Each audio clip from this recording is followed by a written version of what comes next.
Hello, my name is Annette Pateman and I am the Writer in Residence 2021 at the Thunder Bay Public Library.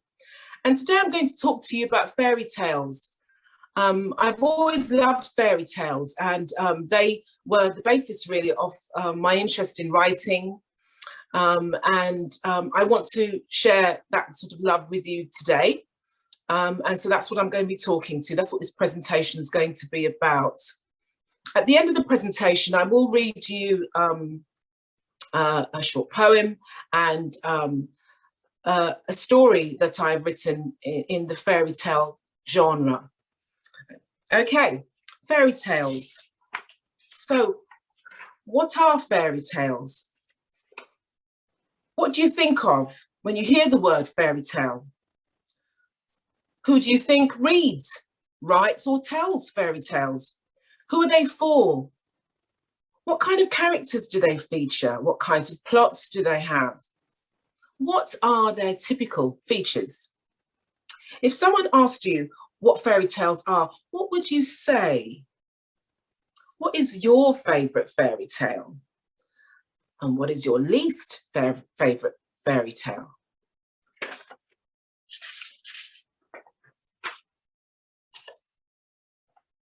This is some of what fairy tales are not. Fairy tales are not only for children. They are not only for women. They are not necessarily about teaching morals or how to behave. Fairy tales are not frivolous and superficial. In fact, they are quite powerful.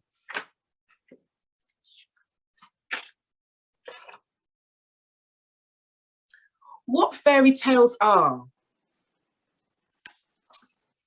Fairy tales can be described as a wonder tale. They are not believed to be literally true. They are set in another time and place, once upon a time or in a land far, far away. They often center characters that are very poor or very wealthy. Fairy tales often, but not always, involve magic. They are frequently associated with women, although there are tellers and writers of all genders. Fairy tales are not necessarily for children, and they don't always have a moral.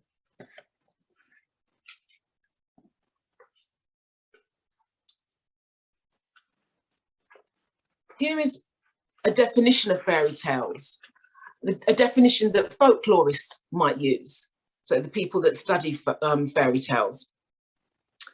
A fairy tale is the popular or lay term for what folklorists refer to as international wonder tales or Märchen. They have been classified in the Arne Thompson Uther, the ATU index, from 300 to 749. In his 1977 book, the folklorist Thompson describes them as tales involving a succession of motifs or episodes. They move in an unreal world without definite locality or definite creatures, and are in fact filled with the marvelous. In this never, never land, humble heroes slay dragons and marry princesses. Thompson 8. They generally involve some type of quest or search that the hero or heroine must undertake. Fairy tales are often viewed as children's stories, which is a 19th century viewpoint or construct. They were once considered to be stories for adults, starting as oral literature and later became written literature. Despite the modern association between fairy tales and children, they are frequently still read, written, and appreciated by adults. That quote is taken from Dr. Sarah Cleto. Dr. Sarah Cleto is in fact one of my mentors. Dr. Sarah Cleto and Dr. Brittany Warman run the Carter Hall School of Folklore and the Fantastic, and which I am an online member of. It's an online school where people who enjoy fairy tales and folklore can talk about those things. So another definition of fairy tales. The idea of the fairy tale might be better understood as an open-ended, playful way of engaging social and political issues in a form that defies the constraints of realist fiction, rather than as a fixed discursive form that corresponds to a set of narrative rules. So says Jennifer Shacker and Christine Jones. So fairy tales help us to understand and engage with social and political issues. Another definition of fairy tales: fairy tales touch on or use fairy, whatever its own main purpose may be, satire, adventure, morality, fantasy. Fairy itself may perhaps most nearly be translated by magic, but it is magic of a particular mood and power. This is a quote from J.R.R. Tolkien.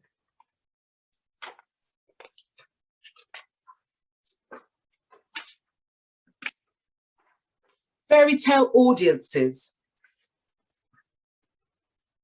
Fairy tales are often assumed in our modern society to be for children. This is a false 19th century construction.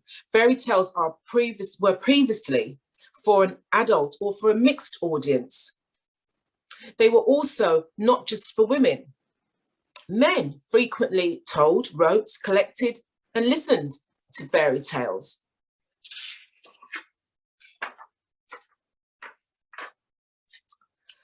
Some notable fairy tale writers, editors, and collectors. Mostly from a Western viewpoint for the purposes of this presentation. Okay, so some fairy tale writers and authors, editors, collectors that you may well have heard of are Jakob and Wilhelm Grimm. So the Grimm's fairy tales, they were from Germany. Hans Christian Andersen, who wrote The Little Mermaid, for example, but he wrote many, many other stories from Denmark. Joseph Jacobs from Australia. Marie Catherine La Jumelle de Banneville, Baroness d'Aulnay, she's from France. Charles Perrault, again from France. Angela Carter from England. Lafcadio Hearn from Japan, and Andrew Lang from England. So a lot of people, and as you will notice, both male and female, have written in the past and in the more recent present have written fairy tales and continue to do so. There are many, many fairy tale retellings. Okay. Oral fairy tales. Fairy tales can be oral or literary. Oral fairy tales are part of the oral tradition. So these are the fairy tales that people will tell around a fire. Parents will tell to their children. Sometimes these are used to pass on culture and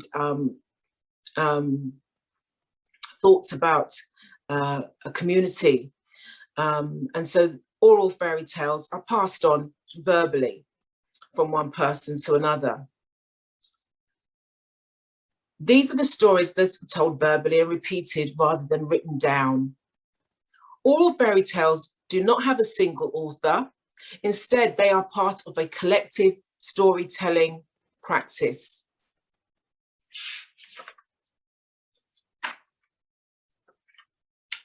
Literary fairy tales. Literary fairy tales are written down in books and often they are published. They do tend to have a single author rather than a collective work or a community collaboration.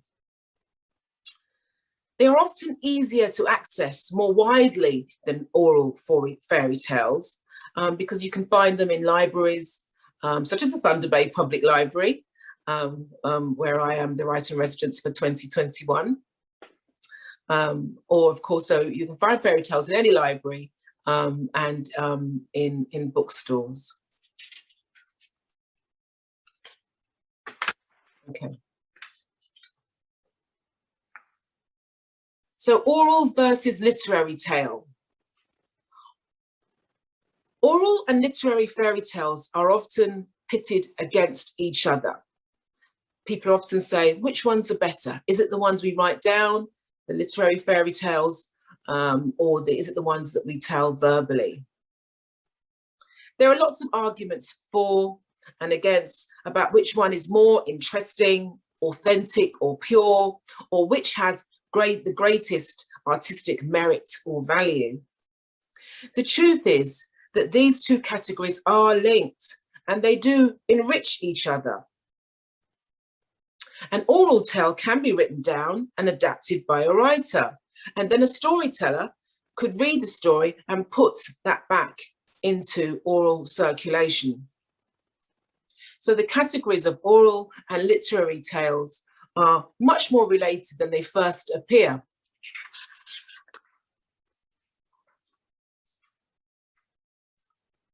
So why should we read or study fairy tales? Okay, maybe a first reason could be that fairy tales are found all over the world.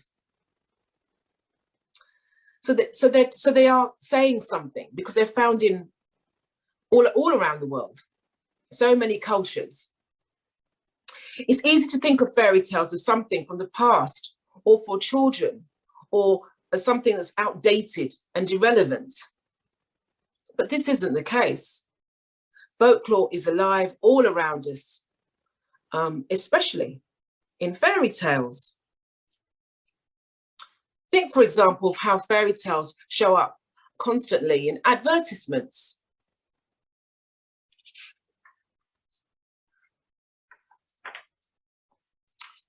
So why should we read or study fairy tales? Maybe another reason, or some other reasons. Fairy tales help us make sense of our lives and our world through the use of stories.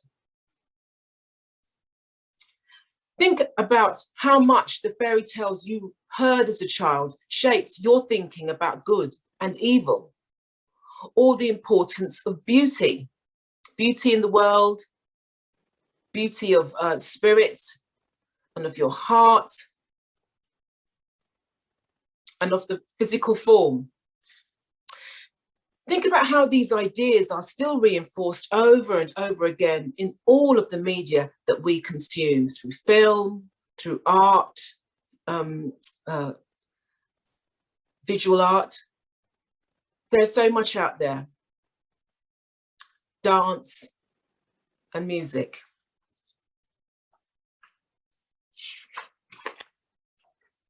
Okay, so why read or study fairy tales? Some more reasons. Well, fairy tales, as I've already touched on, constantly inspire artists and musicians, writers and makers of all kinds. Many of our favorite books, TV shows, movies, even our clothes and songs are likely rooted in folklore. This is because fairy tales engage our dreams, our humanity, and the power of our imagination.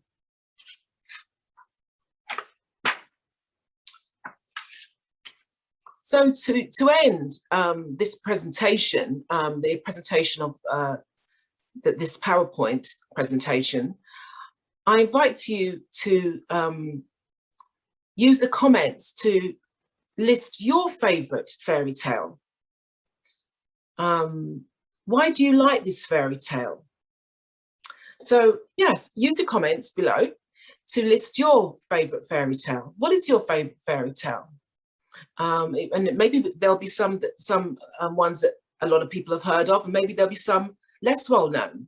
Maybe there'll be some from your own cultures, different cultures, which will be very interesting to hear about. And also, if there is a fairy tale that you really don't like, because sometimes those are the ones that stay with us, why don't you like it? Is it that the ending isn't satisfying in some way? Because some of the characters you didn't like. So give us a list of your, write down your favorite fairy tales and also your least favorites if you have one, if you prefer to do that. I'd be very interested to see in the comments, be very interested to see that if there's a discussion about that. That would be really interesting. Okay.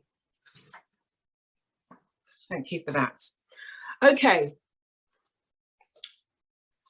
I would like to thank the Ontario Arts Council and the Thunder Bay Public Library for having me as a writer in residence.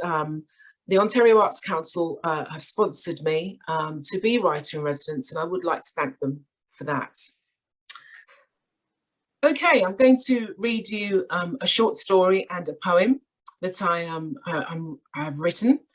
Okay, I'm going to start with just a little bit of percussion music or a little bit of sound to create a little bit of atmosphere for us.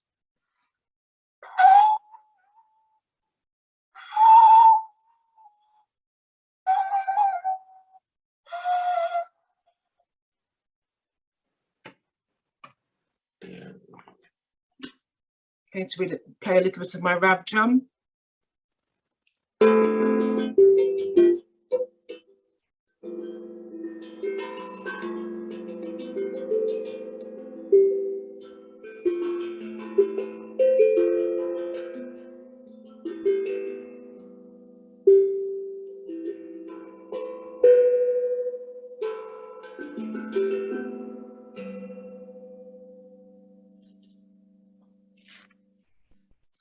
Labyrinth. In this labyrinth of dreams, there is a woman who is clothed in fire. She spins round and around, her clothes of flame billow and flow around her. She is only one tableau in this labyrinth of dreams, in this space where shadow and light shift and change. At once bright and crystal clear, defined and full of foresight and meaning. Then there is the formless depths, where strings and possibilities twirl and swirl. Present and futures exist all at once, simultaneous and yet singular in their certainty. This is the path we walk, luminous and sure. This, the one we can see. The spinning woman clothed in fire spins in the labyrinth of dreams until wakefulness makes her sleep and fade, till she is forgotten. The string uncurls and unfolds, laying a bridge from the present to the future. I wrote that poem because labyrinths and maze interests me, and sometimes they are used in folklore and in fairy tales.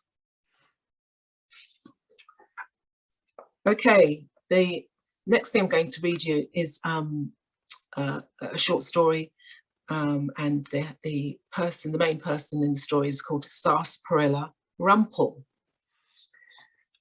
Okay.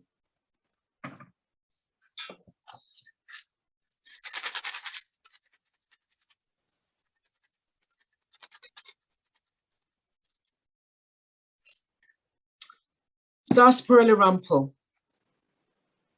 In a land almost but not quite the same as ours, and at a time almost but not quite the same, as ours, lived a woman who had never married.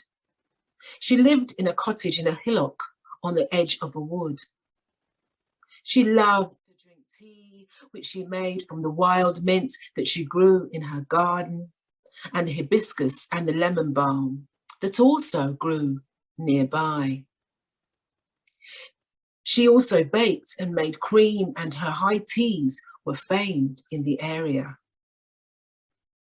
Once a month, she set her table with scones and rock cakes and pastries, which she served with the cream gleaned from her cow, who she called Gertrude.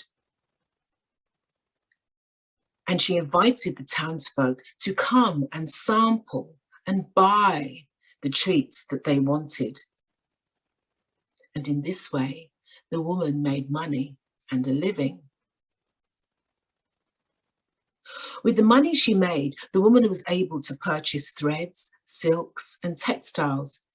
You see, Sarsaparilla Rumpel was a weaver and a spinner of fine cloth and tapestries. This, in fact, was her true love. To hold the thread in her hand and to feel it grow longer and finer. To sit at her loom in the evening while the sun set over the wood near where she lived. This gave her a certain bliss. Her house was decorated with tapestries and carpets that she made with her loom and her spinning wheel. The townsfolk often bartered for these hand-woven tapestries and carpets, and also they bought these at the monthly high teas.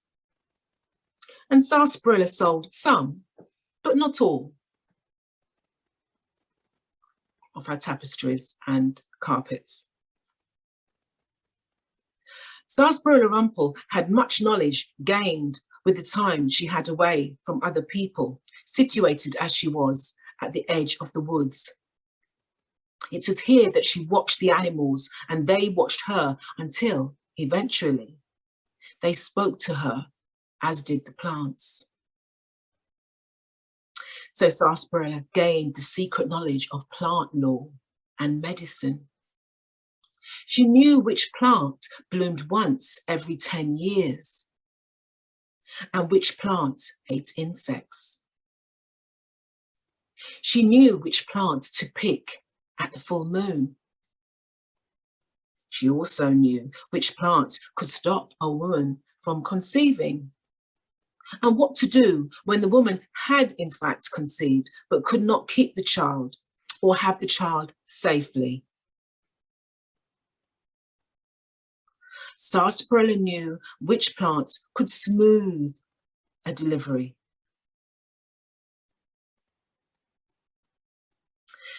The townsfolk knew this fact about Sarsaparilla, who, although beautiful, when she was younger, had never married. They considered her a bit eccentric, but also a useful member of their town with her baking and her weaving skills. So it was that Teresa Willow, who was the daughter of the glass factory owner, a senior man in the town, came to Sarsaparilla's door one evening. She knocked on the door with Sarsaparilla's horseshoe-shaped brass door knocker. She wore a scarf over her head, tied, but this did not disguise her beauty. Her hands were clasped in front of her in supplication. Her hazel eyes were filled with tears. Sarsaparilla offered her some tea to calm her. Teresa drank the tea and immediately she calmed down. I am with child and I cannot keep my baby. Can you help me? Sarsaparilla considered her words. I do in fact think I can help you, she said. Sarsaparilla reached out a hand and she lightly touched Teresa's cheek. She looked closely at Teresa. What I'm about to say will come as a bit of a shock.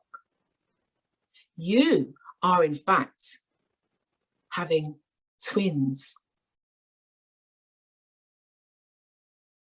Sarsaparilla held Teresa's hands in hers. And she said, if you come to me near the time of your children's birth, I will be able to deliver the babies. You will leave the children here with me. I will bring them up. You will come to visit, but they will not know that you are in fact their mother. These are my terms for helping you. And so it was that Sarsaparilla Rumple delivered 2 beautiful baby girls by Teresa Willow, which she named Snow White and Rose Red. Teresa Willow visited the girls, who knew her only as a very good friend, but not as their true mother. The story of Snow White and Rose Red is another story for another time.